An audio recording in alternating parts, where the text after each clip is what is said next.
monde. On va aborder un exercice sur un thème en chimie, suivi temporel, la cinétique de la réaction entre l'ion iodure et l'ion peroxo du sulfate, S2O8-.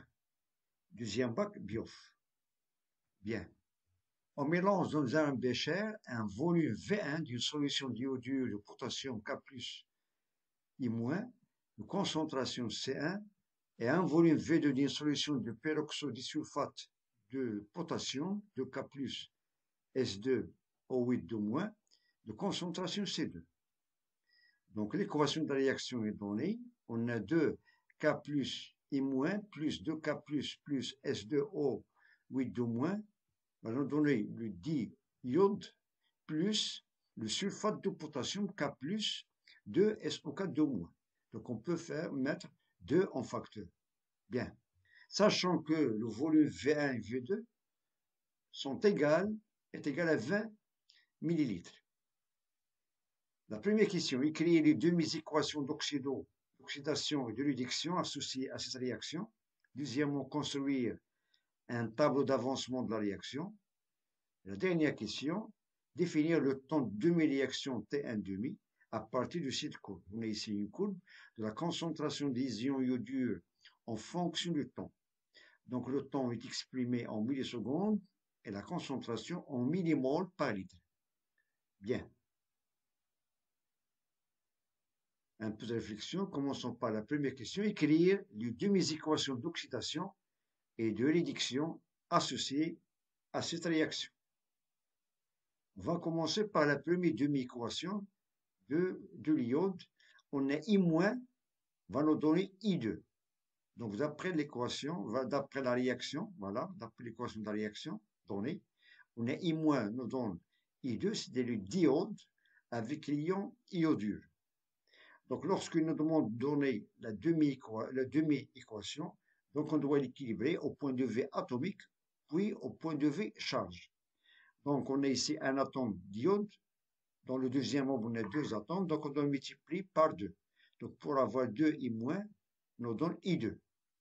Donc les atomes sont équilibrés, il nous reste tout simplement les charges.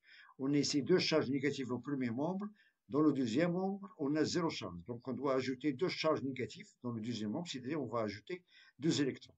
Voilà, et on aura 2 I-, I2 plus 2 électrons. Et on peut constater d'après cette demi-équation, c'est une équation d'oxydation. Donc, oxydation, c'est une réaction, c'est une perte d'électrons. Voilà. Donc, 2 I- nous donne I2 plus 2 électrons. Donc, il a subi une oxydation. Passons à la deuxième demi-équation de S2O2- va nous donner l'ion sulfate SO4-. La même chose, on va commencer par l'équilibre des atomes, puis des charges. On a ici deux atomes de soufre. Dans le deuxième, on a un seul. Donc, pour avoir le même nombre d'atomes, on doit multiplier le deuxième par 2. Voilà, et on aura S2O8-, 2SO4-. Donc, on a ici 2S, 2S, et on a ici 8 atomes d'oxygène, donc 2 fois 4, ça fait 8. Et on a, par contre, on a ici dans le deuxième membre, on a 2 fois 2-, ça fait 4 charges négatives. Par contre, dans le premier membre, on a seulement 2 charges négatives. Donc, on doit ajouter 2 charges négatives, c'est-à-dire on doit ajouter ici dans le premier membre 2 électrons, et on aura, d'après ces demi-équations, c'est une réduction. Une réduction, c'est un gain d'électrons. Cela veut dire que les ions iodures, ils ont perdu 2 électrons.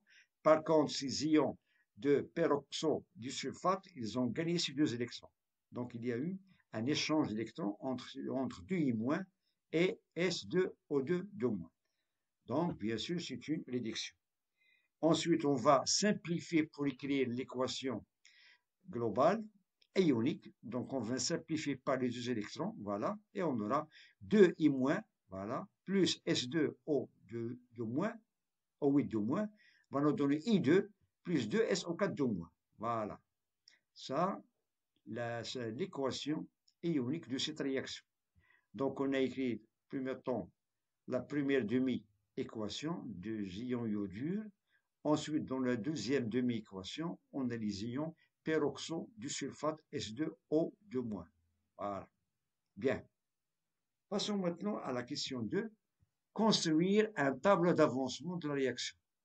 Donc, il nous demande maintenant de construire uniquement un tableau d'avancement de cette réaction entre le iodure de potassium et le peroxo du sulfate de potassium. Bien. Donc, le tableau d'avancement, dans la première ligne, on écrit l'équation, voilà. Et dans le deuxième membre, ou bien dans la deuxième ligne, état initial.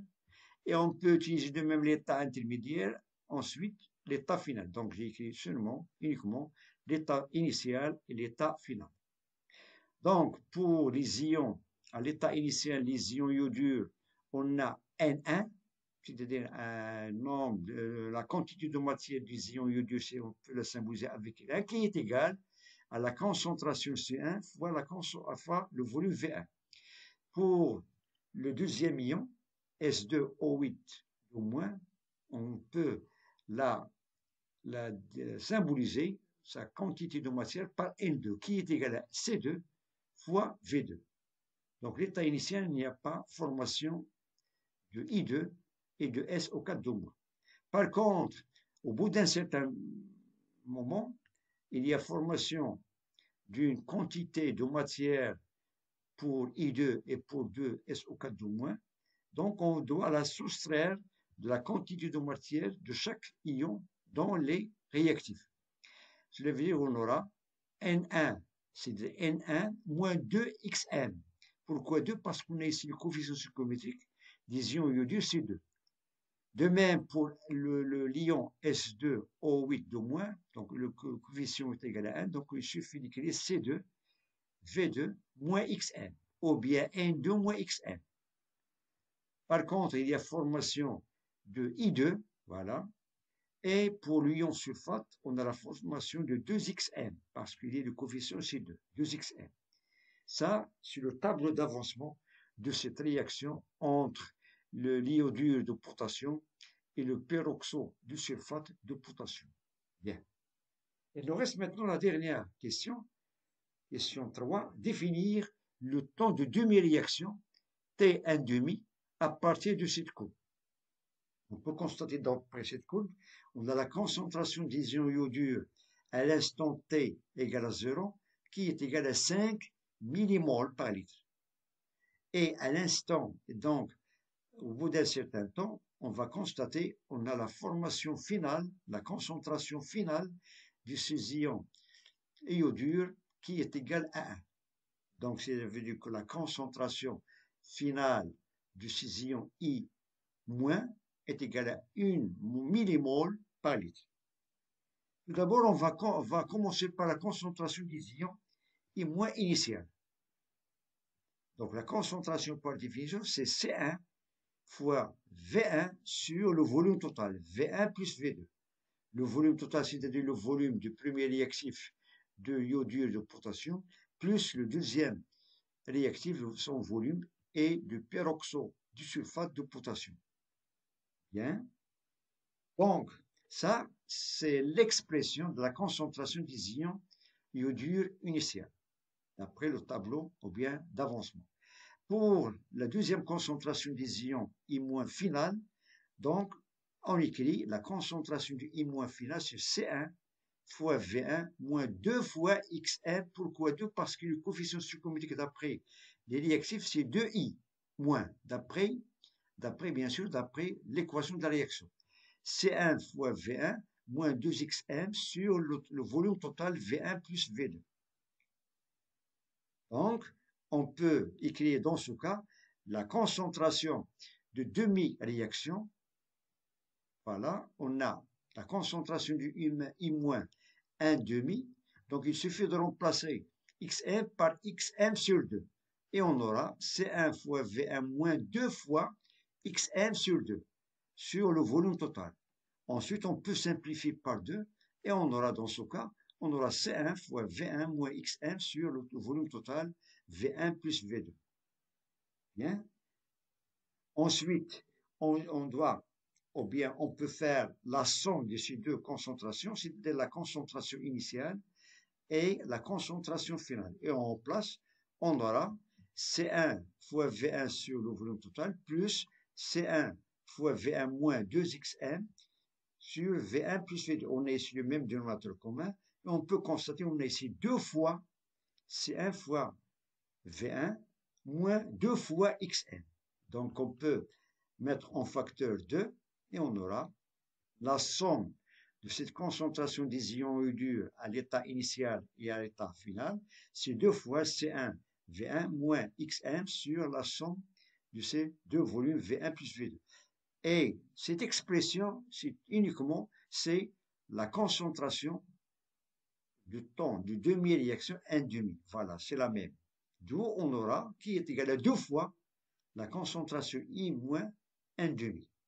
Et on tire la concentration des ions U dur, la demi-réaction de ces ions U dur de concentration I moins, est égale à la somme de ces deux concentrations, c'est-à-dire la concentration initiale plus la concentration finale sur 2. On passe maintenant à l'application numérique. On a la concentration des ions iodure à l'instant T égale à 0 qui est égale à 5 millimoles par litre. Et pour la concentration à l'état final est égale à 1. Donc il suffit de faire l'addition divisé par 2. Voilà.